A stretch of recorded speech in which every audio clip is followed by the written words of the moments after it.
The yellow sponge was fraying at the edges, rough against my raw knuckles.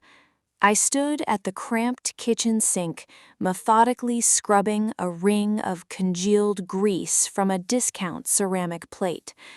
The water running over my hands was tepid, the pipes in our rundown apartment building groaning with the effort.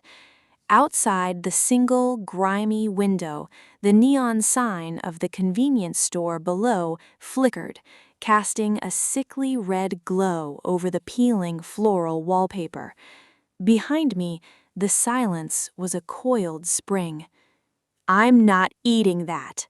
Ting Ting's voice was sharp, a teenager's manufactured cruelty designed to hit the softest parts of a mother's armor. I didn't turn around. I just kept scrubbing.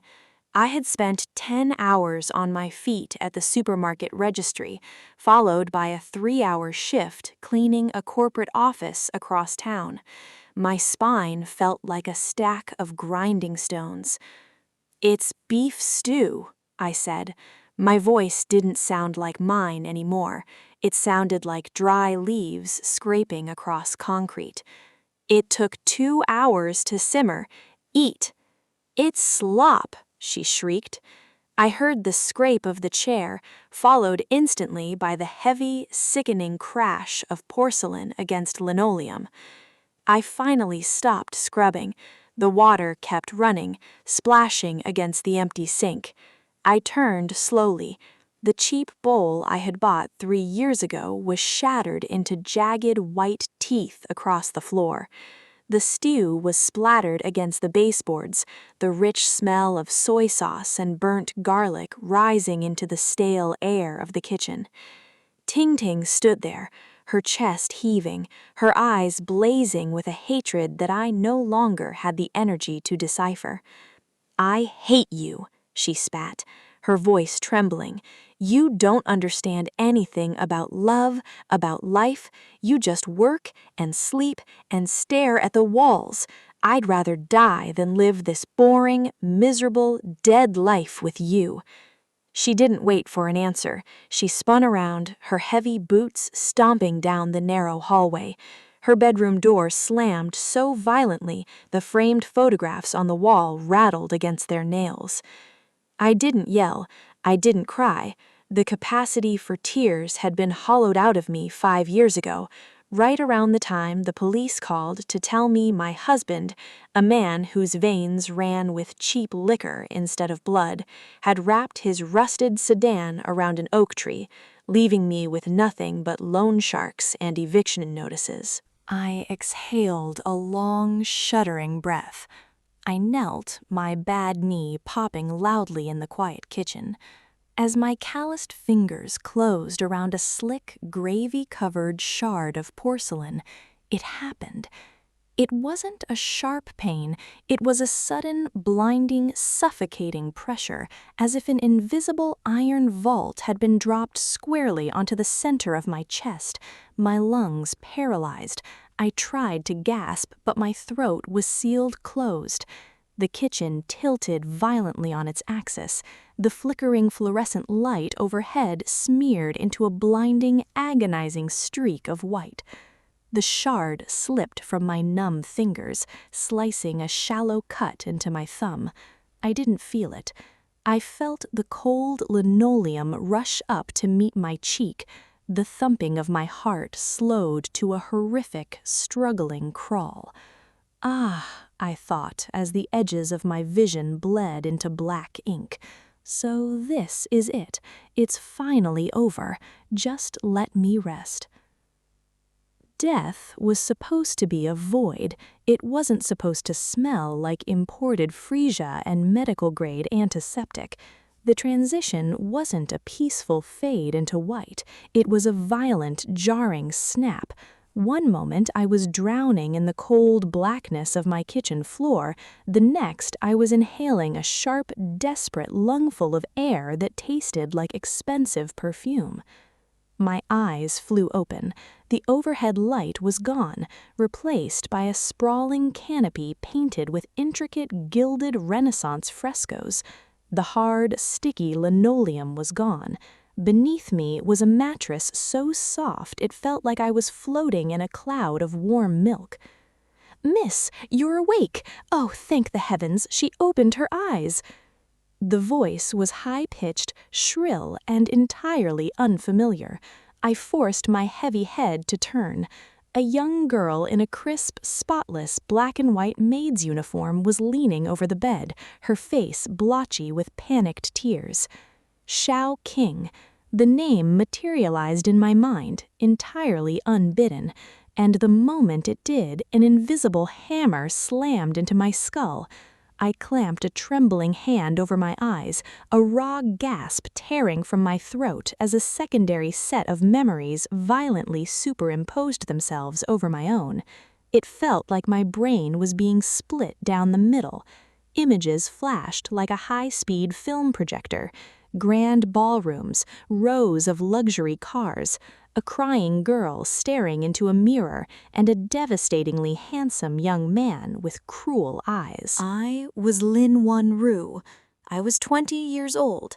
I was the pampered, impossibly wealthy, and tragically foolish daughter of the prestigious Lin family. And, to my utter, paralyzing horror, the memories clicking into place matched the plot of Whispers of the Elite, the melodramatic romance novel Ting Ting used to read aloud to me on Sunday mornings. The dull, phantom ache in my ribs and the back of my head suddenly made sense. The original owner of this body hadn't tripped. She had deliberately thrown herself down a sweeping 3-story marble staircase. A suicide attempt. Why? Because her fiancé, the novel's golden boy male lead, Gu Yi-chen, had publicly threatened to break their engagement for her true love, a poor but kind girl named Su Nian. A heavy, exhausted sigh pushed past my pale lips. I dropped my hand from my eyes, staring blankly at the silk sheets. Stupid, my 38-year-old soul sneered. To throw away a perfectly healthy, wealthy, beautiful life over a boy whose voice hasn't even finished dropping. What an absolute, unforgivable waste. "Miss Wanru," Shao King babbled, her hands wringing, her voice pulling me from the quiet rage brewing in my chest. "I'll call the private doctor. Young Master Gu is downstairs. He—" Before she could finish, the heavy mahogany double doors to the bedroom flew open with a violent crack as the brass handles struck the wall. "Are you done with your pathetic tantrums, Wanru?"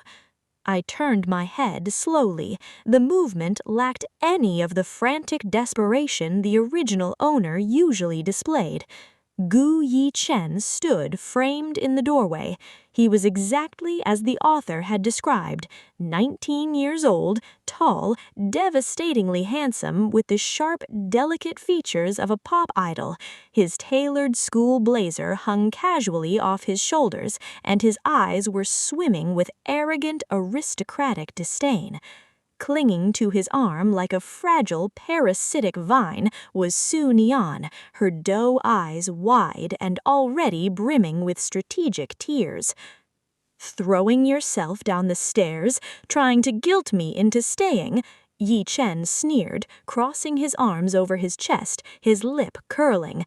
"I told you 100 times, I only see you as a sister. Su Nian is the one I love. Your childish, manipulative tricks won't change my mind.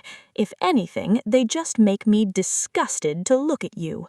I didn't speak. I just lay there, against the plush, tufted headboard, and I looked at him. I stripped away the halo of the male lead and looked at him through the eyes of a woman who had bled for a decade just to keep a roof over her head. I saw the unblemished perfection of his skin, untouched by stress or labor. I saw the arrogant tilt of his chin, born from a life where he had never been told no.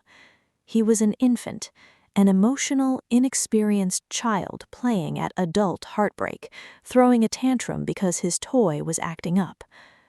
A wave of profound, exhausting revulsion washed over me, so strong it tasted like battery acid in the back of my throat. The original Lin Wanru had shattered her own ribs for this? "Are you quite finished?" The words left my mouth barely above a whisper, but they cut through the room like a scalpel. My voice startled even me. It wasn't the shrill, desperate whine Yi Chen was bracing himself for. It was flat. It was dead. It carried the gravelly, indifferent weight of a woman who was too tired to even be angry. Yi Chen blinked, his arrogant sneer faltering, replaced by a sudden, jarring flicker of uncertainty. "What did you just say?"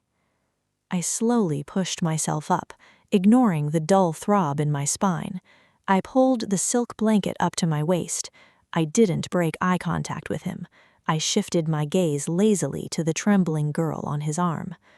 "I asked if you were finished reciting your little script," I said, my tone eerily conversational. "If you are, take her with you when you leave. Her perfume smells like cheap synthetic jasmine. It's making me nauseous." "Lin Wanru." Yi Chen stepped forward, his face flushing a dark, ugly red. The illusion of his cool indifference shattered instantly. "How dare you speak to Neon like that? She came here out of the goodness of her heart to—" "Gu Yi Chen." I dropped my voice an octave. I locked my eyes onto his with absolute, chilling authority, the exact same look I used to silence debt collectors at my front door. "I don't care who you love. Play house with whoever you want. The engagement is officially canceled. Now get out of my room before I have the estate guards throw you out onto the pavement." The silence in the bedroom was absolute. The only sound was the heavy, rhythmic ticking of a grandfather clock in the hall. Yi Chen stared at me, his mouth slightly open, a deep, unsettling confusion crawling over his flawless features. The obsessive, clinging girl he knew was entirely gone. The eyes looking back at him were ancient, indifferent, and completely devoid of warmth. As he stood frozen, trying to process the sudden shift in reality, the ambient temperature in the room plummeted. The warm sunlight streaming through the doorway seemed to dim, swallowed by a massive, looming shadow. "It seems you are causing a disturbance in someone else's home again, Yi Chen." The voice didn't just break the silence, it crushed it. It was low, smooth, and laced with an innate, terrifying gravity that made the fine hairs on my arms stand up. It didn't hold the forced, loud arrogance of a teenager. It held the quiet, absolute certainty of an executioner. I looked past the boy. A man stepped out of the hallway shadows and into the bedroom. He was in his early 30s, dressed in an impeccably tailored charcoal three-piece suit that accentuated a towering, broad-shouldered frame. His features were striking, almost severe. A razor-sharp jaw, a straight, aristocratic nose, and eyes as black and cold as an obsidian mirror. He didn't just walk into the room, he commandeered the very oxygen inside it. He exuded an aura of absolute, lethal power. Gu Chenyan, the current head of the Gu family empire, Gu Yi Chen's uncle. In the novel, he was barely a footnote, a distant, terrifying boogeyman mentioned only a handful of times to highlight the immense corporate power Yi Chen would one day inherit. But looking at him now, feeling the suffocating, physical weight of his presence, the mature woman inside me felt a strange electric spark of clarity. This was a man, not a boy playing at romance and rebellion, but an apex predator who understood the brutal, blood-soaked realities of the adult world. Chenyan's dead, pitch-black eyes swept over the room, lingering briefly on his nephew before landing squarely on me. I saw the microscopic shift in his posture. He had clearly expected the usual theatrical weeping, the pathetic begging of a broken girl. Instead, he found me observing him with an eerie, composed stillness, my back straight against the headboard. "Uncle," Ichen stammered. He took a quick, panicked step back, dropping Sun Yan's arm entirely. His previous arrogance evaporated into pure, primal fear. I didn't know you were here. I was just formalizing the cancellation of our engagement, Chairman Gu," I said, cutting Ichen off without a glance in his direction. I kept my eyes locked on the terrifying man in the suit. I realize now I was incredibly foolish to force a union where there is no mutual benefit. Chenyan's perfectly sculpted brow twitched just a fraction of a millimeter. It was the only sign that he was surprised. "Is that so?" "Yes." A crazy, desperate, yet entirely pragmatic idea bloomed in my mind. I didn't want to fight in this novel's stupid, dramatic plot. I didn't want teenage angst, jealous rivals, or schoolyard bullying. I wanted safety. I wanted untouchable wealth. I wanted a fortress where no one could ever hurt me or make me scrub another floor again. And the ultimate fortress was currently standing in my doorway, radiating power. "In fact," I continued, my voice echoing clearly, calmly in the quiet room, "if I am to offer my family's backing to the Gu Empire, Chairman Gu, I would much rather marry you." A pin drop could have deafened us. Ichen looked like he had been struck in the stomach with a sledgehammer, his face draining of all color. Sun Yan forgot to cry, her mouth hanging open in ugly shock. Beside my bed, Xiaoqing dropped the bronze water basin. It hit the carpet with a wet, heavy thud. Gu Chenyan did not react. He merely stared at me.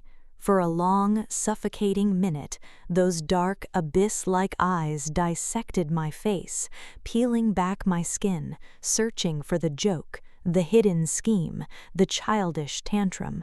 He searched for the lovesick girl who had thrown herself down the stairs an hour ago. He found nothing but cold, hard resolve. He slowly slipped one hand into his trouser pocket, his broad chest rising and falling in a slow, measured breath. "You are playing a very dangerous game, Miss Lin," Chenyan said softly, his voice a silken, vibrating threat. "You do not know what kind of man you are proposing to." "I'm not playing games," I replied, my voice steady, matching the glacial temperature of his own. "I'm surviving, and I think, Chairman Gu, you are a man who respects survival above all else." A beat of heavy silence passed. The air between us felt thick, electric. Then the corner of Gu Chenyan's mouth curled upward into a smirk that was entirely devoid of warmth. "Get dressed, Miss Lin," he ordered quietly, turning on his heel. "We will speak in the study." The tea poured into the fragile celadon cup with a quiet, musical trickle. Old Madame Gu did not look up as her personal servant filled her cup. She sat in the center of her opulent, antique-filled parlor, flanked by tall Ming vases. The air smelled oppressively of aged sandalwood and entitlement. I sat across from her, my spine perfectly straight, my hands folded loosely in my lap. To my right, sitting on a dark leather armchair, was Gu Chenyan. He hadn't spoken since we entered the room. He was simply observing, his elbow resting on the armrest, a single finger tapping a slow, rhythmic beat against his jawline. "You expect me to believe," old Madame Gu said, her voice thin and sharp as a silver needle, "that a girl who tried to crack her own skull open over my grandson yesterday morning is now a calculating businesswoman seeking a strategic alliance with my son." She dragged her hawkish eyes away from her tea to look at me, searching my face for the hysterical, pathetic girl she had always despised. "A cracked skull is a highly effective way to gain clarity, madam," I replied, my tone devoid of any defensive edge. I didn't fidget. I didn't break eye contact. "The illusion of youthful romance shattered quite painfully on your marble stairs. What is left is pragmatism." I leaned forward slightly, sliding the leather-bound folder across the low table until it touched the edge of her saucer. "The southern ports are controlled by the Lin family," I continued, speaking not as a suitor but as a CEO. "Your board of directors is currently fractured. Your stock dropped 3 points this morning due to Yi Chen's public altercation with a reporter over Miss Su. If Chairman Gu marries a woman from a family with equal standing, bringing the southern ports into your logistics network, the board will be forced into absolute submission. Yi Chen's scandals will become irrelevant teenage gossip, overshadowed by an untouchable monopoly." The old woman's hand hovered over her teacup. She stared at the folder. She hated me, but she worshipped power. I watched the gears turning in her mind, the cold, capitalist calculus replacing her grandmotherly pride. She looked past me, fixing her gaze on her son. "Chenyan, the girl is 20. You are 34. She is a liability." "She is an asset," Chenyan corrected. His voice was low, filling the quiet parlor with absolute finality. He finally stopped tapping his jaw, dropping his hand to his lap. His black eyes slid toward me, unreadable and terrifyingly heavy. "The board requires a marriage. I require the ports. As for the age gap, she will be kept out of the public eye. She understands her role." He spoke of me as if I were a piece of real estate he had just acquired. I didn't bristle. I didn't care. It was exactly what I wanted. Old Madame Gu picked up her teacup. "Fine, but there will be no grand celebration to mock our family. The wedding will be closed door, corporate allies only." The wedding, held weeks later beneath a slate-gray sky, was exactly that, a freezing, extravagant hostage exchange masquerading as a union. That night, the quiet of Gu Chenyan's private mountain estate was absolute. It was a sprawling, modern fortress of glass and dark wood entirely isolated from the city below. I stood in the center of the massive master bedroom. The air conditioning was set painfully low, raising goosebumps on my arms. I had already dismissed the army of maids who had trailed me. I spent 20 minutes aggressively scrubbing the heavy, suffocating bridal makeup off my face until my skin felt raw and clean. I stripped off the jewel-encrusted dress, leaving it pooled on a chair, and slipped into a simple, dark blue silk robe. I didn't pace. I didn't cry. I poured myself a glass of water, sat on the velvet sofa near the floor-to-ceiling window, and opened a quarterly financial report I had found on his desk downstairs. The silence was beautiful. No loan sharks, no breaking plates, just the hum of the vents. At precisely midnight, the heavy oak door unlatched with a loud click. I didn't startle, but my eyes flicked up. Chenyan entered, shutting the door behind him. The sheer physical size of him seemed to shrink the massive room. He paused halfway across the carpet, his long fingers pausing in the act of loosening his silver silk tie. His sharp, dark eyes swept the room, searching for me. When they landed on me sitting casually on the sofa, a financial ledger resting on my knee, his eyes narrowed dangerously.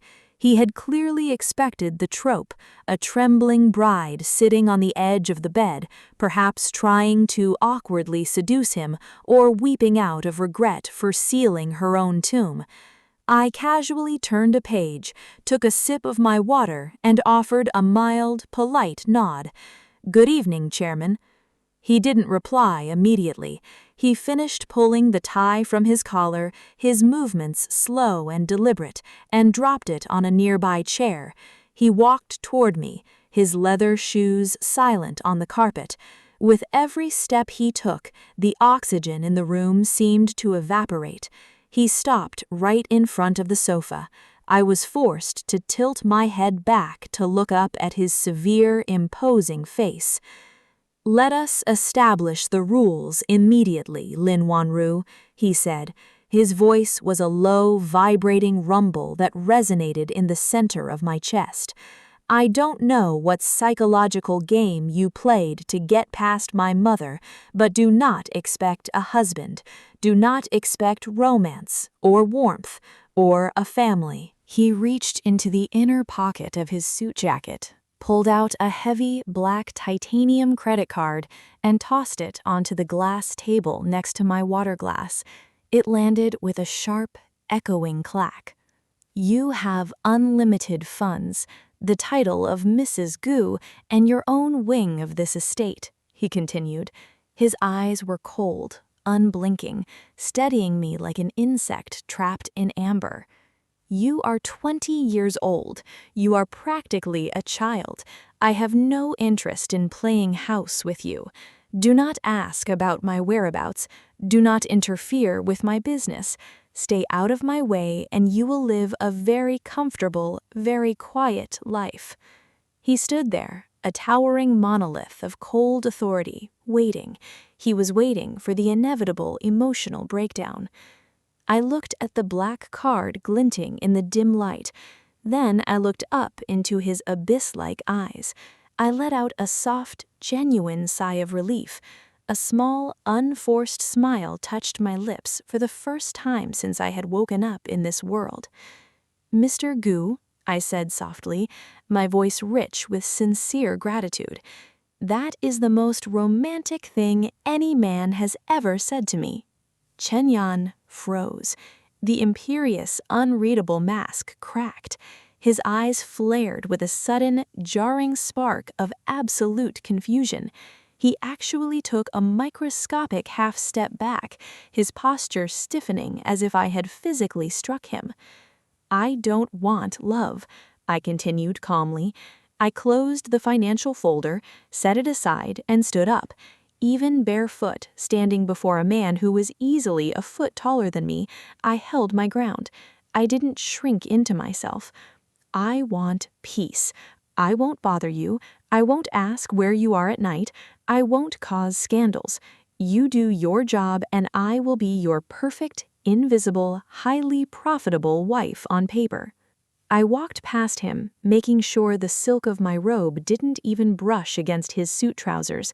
I climbed into the right side of the massive, cold bed, pulled the heavy duvet up to my chin, reached out and clicked off my bedside lamp. "Good night, Chenyan." For 20 long minutes, the room was dead silent. I kept my eyes closed, my breathing even, but every nerve ending in my body was acutely aware of him. I could hear the faint, measured sound of his breathing. He hadn't moved. He was standing in the center of the dark room, staring at my silhouette. I could feel the heavy, piercing weight of his gaze prickling the skin on the back of my neck. It wasn't predatory. It was intensely, almost violently calculating, like a man trying to decipher a language he had never heard before. Then, finally, I heard the rustle of fabric as he turned on his heel. The heavy oak door opened and shut quietly behind him. The boundaries were set, but as I lay in the dark, the air in the room still felt unbearably thick with his lingering presence. The sun had barely risen when the illusion of a peaceful, detached marriage evaporated. I sat at the end of the sprawling 50-foot mahogany dining table reading a tablet. Gu Chenyan sat at the opposite head of the table, dressed in a ruthless charcoal 3-piece suit, reading the Financial Times. We were separated by a sea of polished wood and absolute silence. The dining room doors opened. The head housekeeper, Mrs. Lin, a stern, pinch-faced woman secretly planted by old Madame Gu, marched in, flanked by 2 younger maids. She carried a silver tea tray. She bypassed Chenyan entirely, pouring his black coffee with practiced efficiency before walking down the length of the table to me. She set a fragile porcelain cup by my plate. "Your tea, madam," she said. Her tone was perfectly polite, but her eyes held the mocking glint of a woman testing the waters. Old Madame Gu wanted to know if the young bride could be bullied. I didn't look up from my tablet. I simply reached out and wrapped my fingers around the porcelain cup. It was lukewarm, and judging by the smell, it was steeped with the bitterest, cheapest leaves in the pantry. A quiet, domestic challenge. In my past life, I would have swallowed the bitter water, terrified of causing a scene, terrified of losing my job or angering my husband. But the woman sitting in this chair had already died once. I slowly laid my tablet face down on the table. The soft clack echoed loudly in the cavernous room. At the far end of the table, Chenyan didn't look up from his newspaper, but I saw the subtle stilling of his hands. He was listening. I picked up the silver spoon, stirred the lukewarm tea once, and then slid the cup back across the mahogany table until it clinked sharply against Mrs. Lin's silver tray. "Pack your belongings, Mrs. Lin," I said. My voice was barely above a whisper, entirely devoid of anger, yet it carried clearly across the dining room. The housekeeper blanched, a nervous, ugly flush creeping up her neck. "Madam, I don't understand. If the tea is not to your liking, your severance package has already been wired to your account. You have exactly 1 hour to vacate your quarters. The gate guards have been instructed to not let you back onto the property after noon. If you steal anything on your way out, I will have the estate lawyers press criminal charges before dinner." The housekeeper's mouth fell open in shock. She looked frantically down the length of the table toward Chenyan, seeking salvation from the master of the house. "Chairman Gu, I have served this family for 15 years. Surely you won't let this child dismiss me over a cup of tea." The silence stretched, pulling taut like a wire. Chenyan slowly folded his newspaper. He set it down next to his coffee. He didn't look at the housekeeper. He looked directly at me down the long expanse of the table.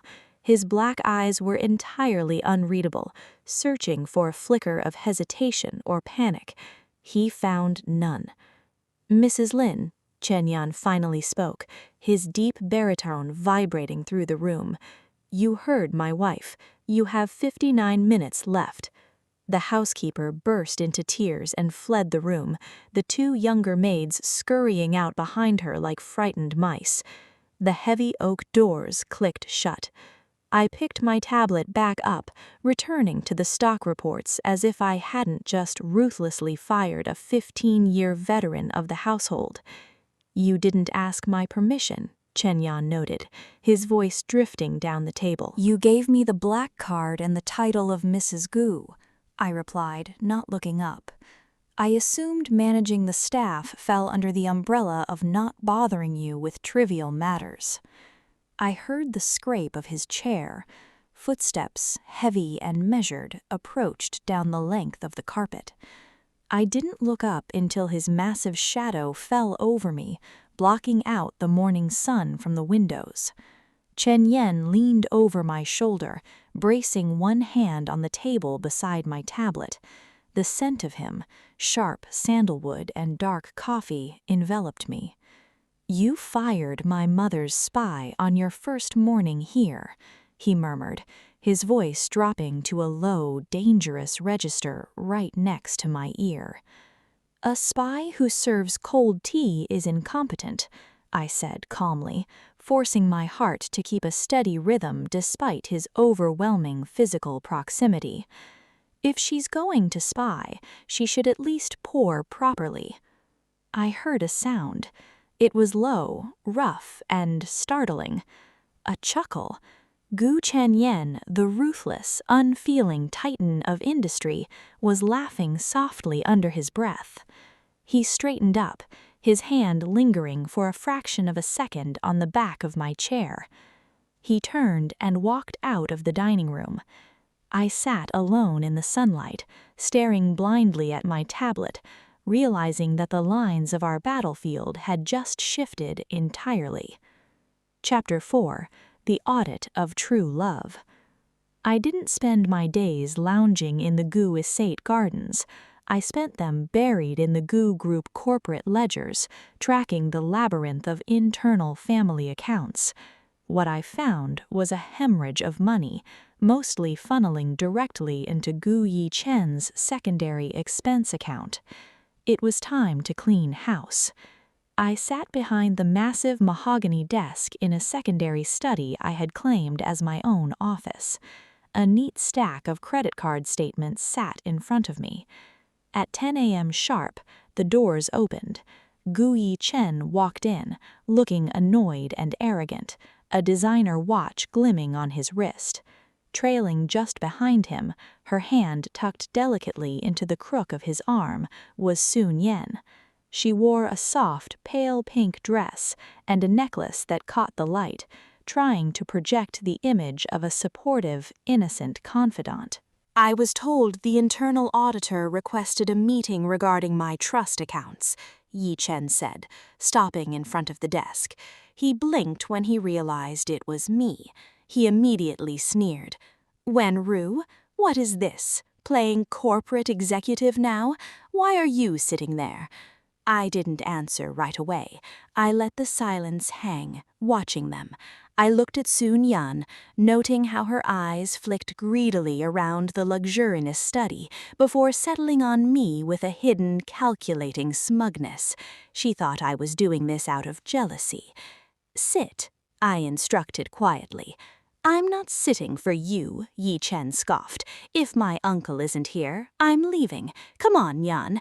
If you walk out that door, Yi Chen, I will freeze the Cayman accounts your mother uses to hide her gambling debts, I stated, my voice entirely flat, devoid of emotion.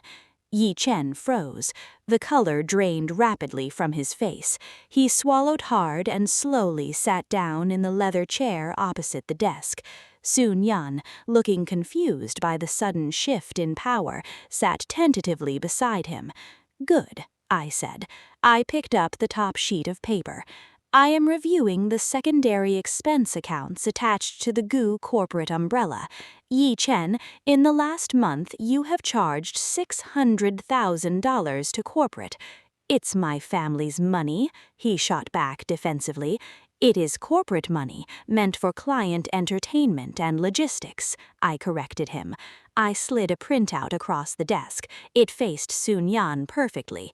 $200,000 for a limited edition Hermes bag, $80,000 for a diamond tennis bracelet, $150,000 on chartered flights to Macau. I folded my hands on the desk, my eyes locking onto Sun Yan. True love is a beautiful concept, Miss Su, but it shouldn't be subsidized by my husband's shipping margins. Sun Yan's face flushed a deep, ugly red. Wanru, how can you be so petty? Yi Chen bought those things for me because he cares about me, unlike you who had to buy a marriage just to get back at him. She was trying to trigger me, trying to find the emotional, pathetic girl who used to cry over him. Instead, I leaned forward, resting my elbows on the desk, giving her a look of pure, clinical pity. Ms. Su, I am not examining your romance. I am examining a ledger, I said softly. I looked back at Yi Chen. Effective immediately, the secondary corporate card is revoked. You are restricted to your basic monthly trust allowance of $200,000. If you overdraw, it will bounce. You can't do that, Yi Chen yelled, standing up. My uncle won't allow it. My husband, I said, emphasizing the word slightly, is the one who gave me full auditing privileges over the internal accounts yesterday afternoon. You are cut off, Yi Chen. The air in the room shifted instantly. I didn't watch Yi Chen, I watched Sun Yan. The transition was microscopic but devastating. The soft, supportive gaze she had been giving Yi Chen vanished. Her eyes darted to the canceled credit card statement on the desk, then to Yi Chen's panicked face. The realization hit her like a physical blow. Yi Chen wasn't the master of the Gu Empire. He was just a boy on an allowance that couldn't cover the lifestyle she had planned on. She slowly, almost imperceptibly, slid her hand off of his arm. Yi Chen, Sun Yan murmured, her voice tight, lacking its usual honeyed warmth. Maybe we should go. I have a headache. She didn't wait for him. She stood up and walked toward the door. Yi Chen looked between the statements on the desk and her retreating back, panic warring with his pride. "This isn't over, Wanru," he hissed, pointing a trembling finger at me. "You think you can just cut me out? I'm the heir." He turned and chased after Sun Yan. I sat back in my chair, watching the doors close. The White Lotus had finally realized the pond had dried up. It was only a matter of time before she started looking for a deeper well to drink from, and she would tear Yi Chen apart in the process. Chenyan had begun tracking my movements. It wasn't overt, but it was absolute. If I was having afternoon tea in the glass sunroom, meticulously going over account ledgers, I would feel a prickle on the back of my neck. I would look up to see him standing on the second-floor interior balcony. He'd have a glass of amber whiskey in his hand, his dark eyes fixed intently on me while he spoke into his Bluetooth earpiece, entirely ignoring whoever was on the other end of the line. The breaking point happened late one Tuesday night, driven by a relentless, driving rainstorm that battered the glass walls of the mountain estate. Unable to sleep, my mind racing with the suffocating energy of the house, I had wandered down to the massive two-story library. I wore a simple white silk nightgown beneath a thick cashmere cardigan, my bare feet tucked under me in a leather armchair. The desk lamp cast a warm, golden pool of light over a chaotic spread of shipping manifests. I was so engrossed in cross-referencing a glaring logistical error in the southern ports that I didn't hear the heavy library doors open. "The terms of our arrangement," a low, gravelly voice broke the silence, cutting through the sound of the rain, "did not include you doing the work of a senior financial analyst at 2 in the morning. I jumped slightly, the red pen slipping from my fingers. I looked up. Chenyan was standing in the doorway. He had just returned home from a corporate dinner. His suit jacket was slung casually over one shoulder, his silver tie undone and hanging loosely around his neck. His crisp white shirt was unbuttoned at the collar, revealing the strong, tanned column of his throat. He looked exhausted, yet the raw, predatory intensity in his eyes was wide awake. "Chairman," I breathed, my heart giving an erratic flutter at the sight of him in such a state of undress. "I couldn't sleep. The rain is loud." He didn't leave. Instead, he walked slowly into the room, tossing his jacket over a couch. He stopped directly behind my armchair. The heat rolling off his massive frame seeped through the back of the leather, warming my spine. He leaned over my shoulder. He was so close I could feel the faint, warm brush of his breath against the crown of my head. He looked down at the papers spread across the desk. I watched his black eyes scan the red ink I had slashed across the manifests. I had entirely rerouted 3 major shipping lines. "You found a $12 million leak," Chenyan murmured. His voice dropped an octave, a dark rumble right next to my ear. "In 3 hours. My board of directors missed this for 24 months. Your board of directors is looking at macro profit margins. I'm a housewife. I look at grocery bills. A leak is a leak, whether it's $12 or 12 million. Chenyan shifted his weight. He slowly reached past me to pick up the manifest. As he did, the inside of his bare, muscular forearm brushed firmly against my shoulder. A jolt of pure electricity arced between us.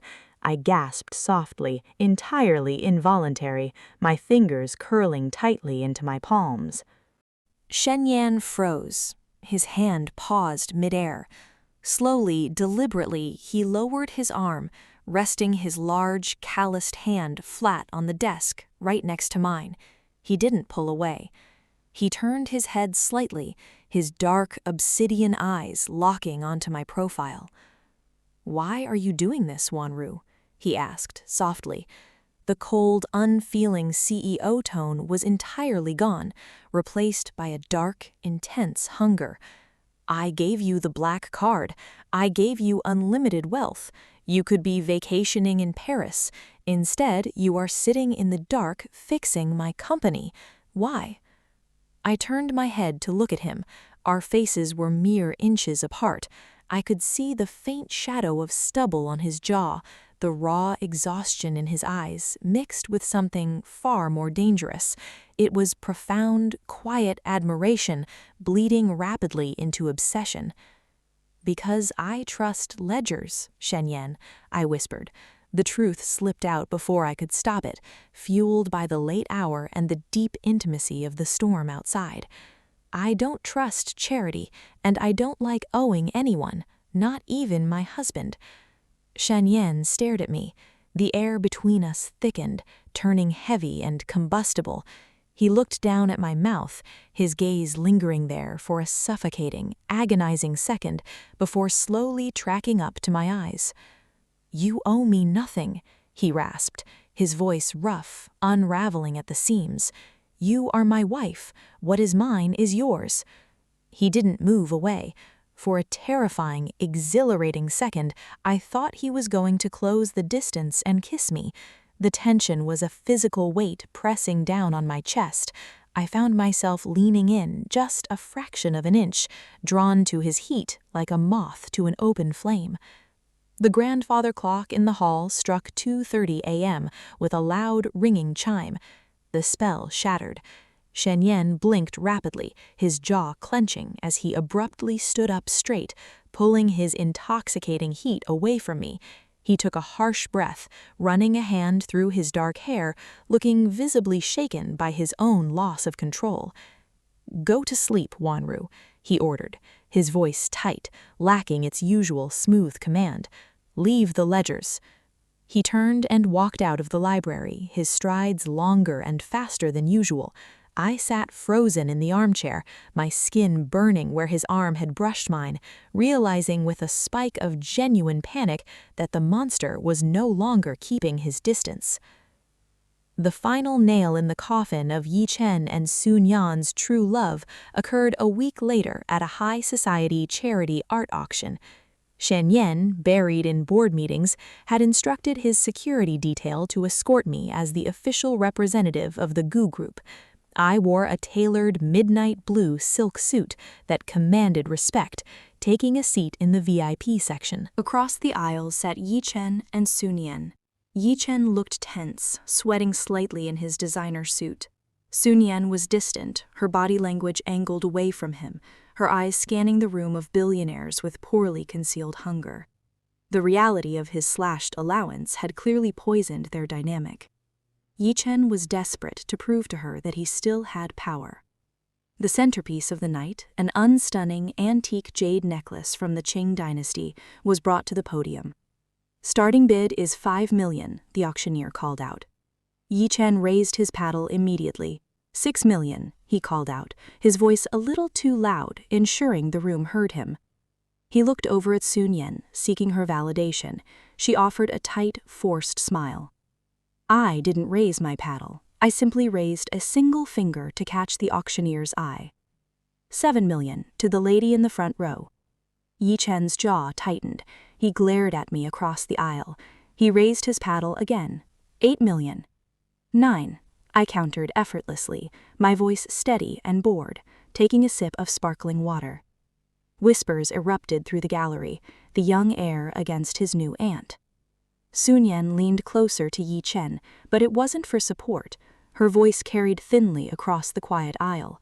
Yi Chen, are you sure about this? You said your uncle froze your corporate card. Where is this money coming from? She was embarrassing him in public. Yi Chen's face flushed a dark, angry red. He glared at me, his pride completely overriding his logic. He believed he could pull from a secondary trust fund I hadn't found yet.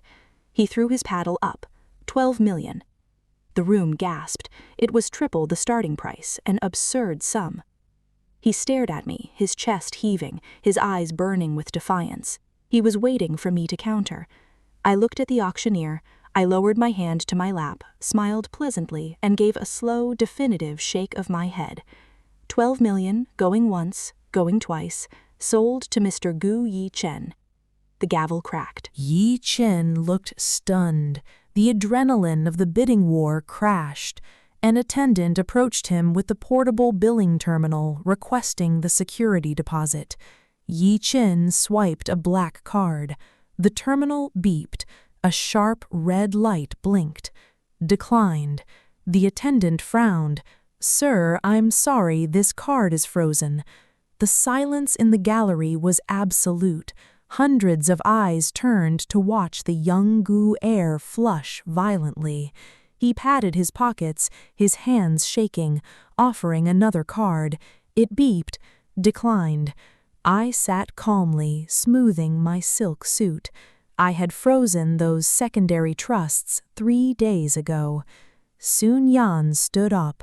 She didn't look at Yi Chen with pity or love. She looked at him with absolute, unadulterated disgust.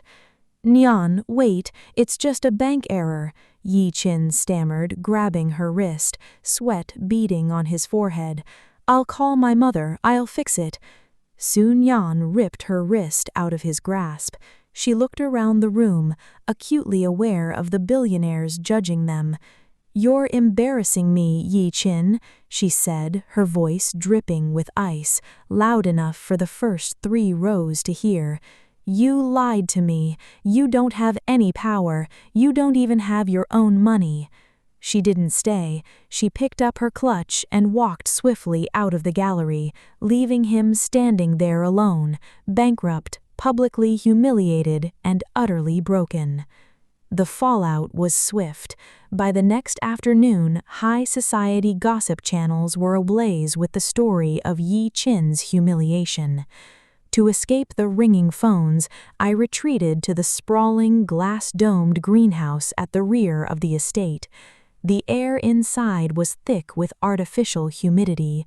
I was carefully pruning a rare black orchid when the heavy glass doors burst open. Gu Yi Chen stood in the doorway. He looked destroyed. The polished boy from the auction was gone. He looked frantic, unwashed, his eyes rimmed with red. "Wanru," Yi Chen breathed, stalking heavily down the aisle. He reached out and grabbed my wrist roughly, squeezing tight. "You did this. You ruined me." I didn't flinch.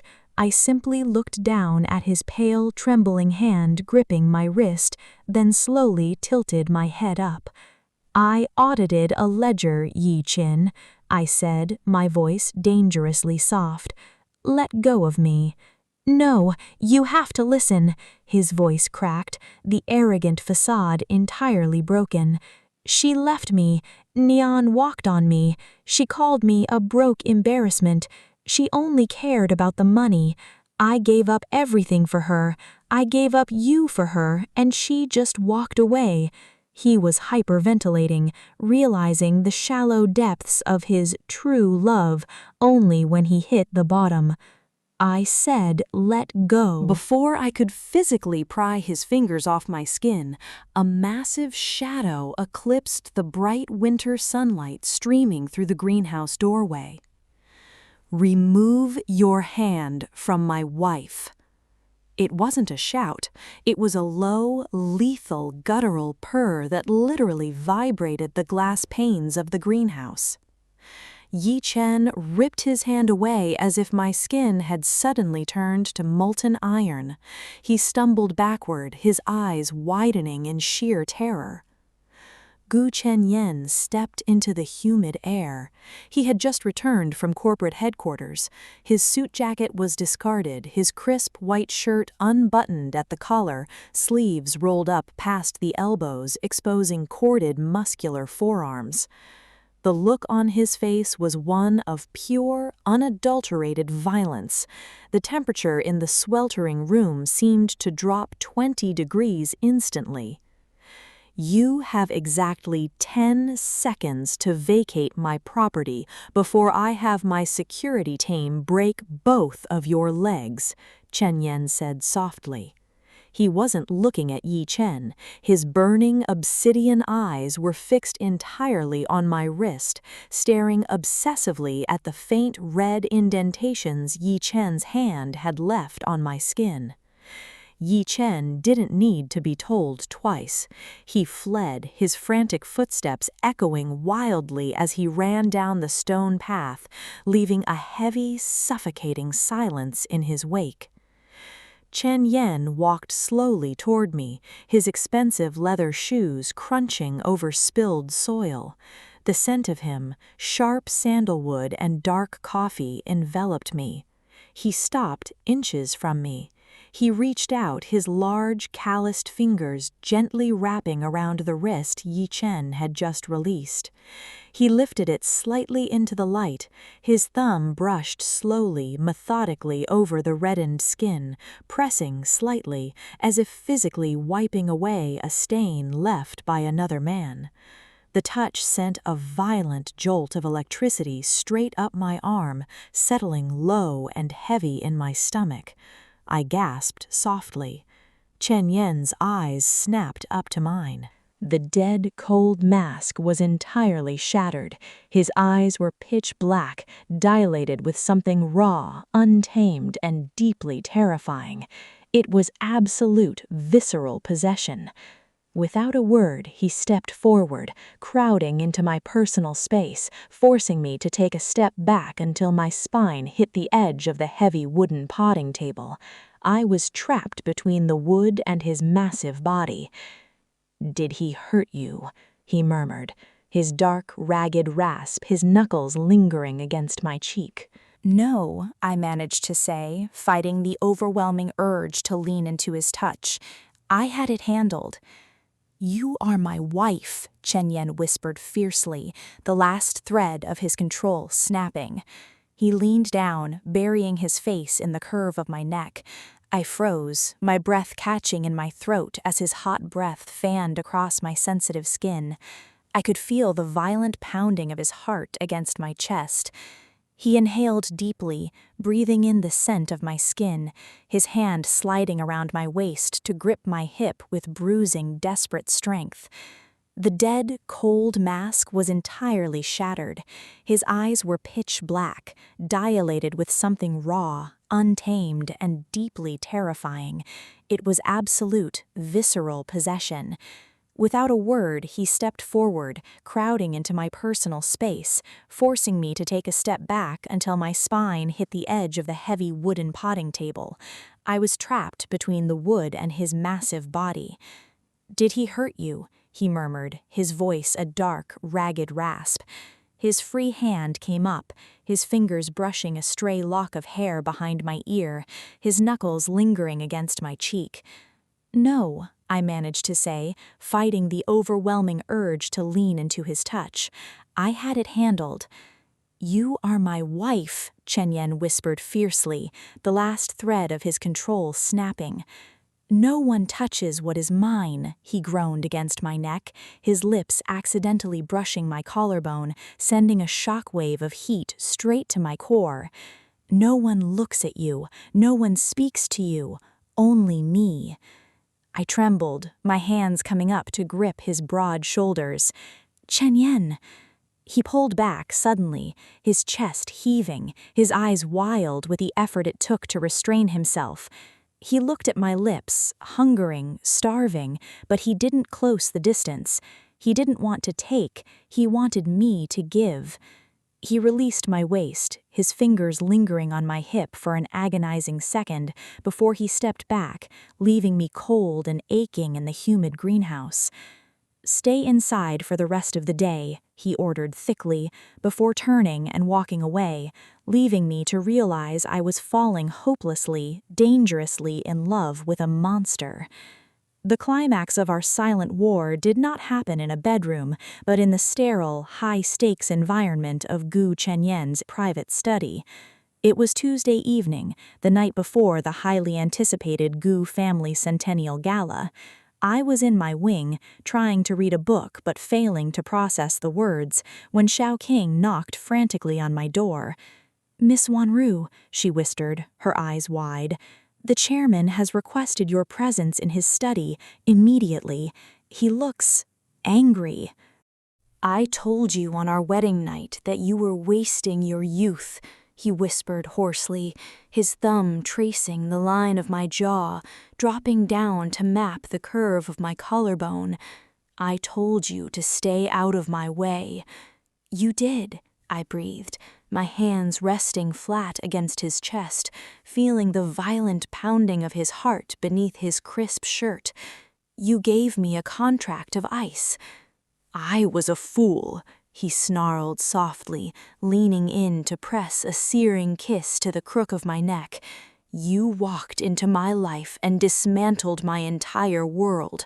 You are not a child. You are a woman, my woman. Do you hear me, Wanru? You don't get to leave me in peace. You are mine." "I don't want to leave," I confessed, the last wall around my heart crumbling into dust. I looked up into his eyes, seeing the cracked emotional starvation of a man who had finally found his light. "I chose you, Chenyan. I'm right here." A shudder ran through his massive frame. He scooped me up into his arms, carrying me effortlessly across the room. He laid me down on the center of the massive silk-sheeted bed, following me down instantly. The heat of his body was a heavy, sheltering weight covering mine. His hands, usually instruments of corporate ruin, mapped every inch of my body with a reverent, desperate possessiveness. He worshipped me with an intensity that burned away the cold, bitter memories of my past life. Every kiss, every lingering touch was a vow of absolute devotion. That night, in the tangled sheets, the monster shed his armor entirely, and I finally surrendered to the man beneath. The rain against the glass was a soft, rhythmic lullaby, entirely different from the harsh, leaky drumming of my past life.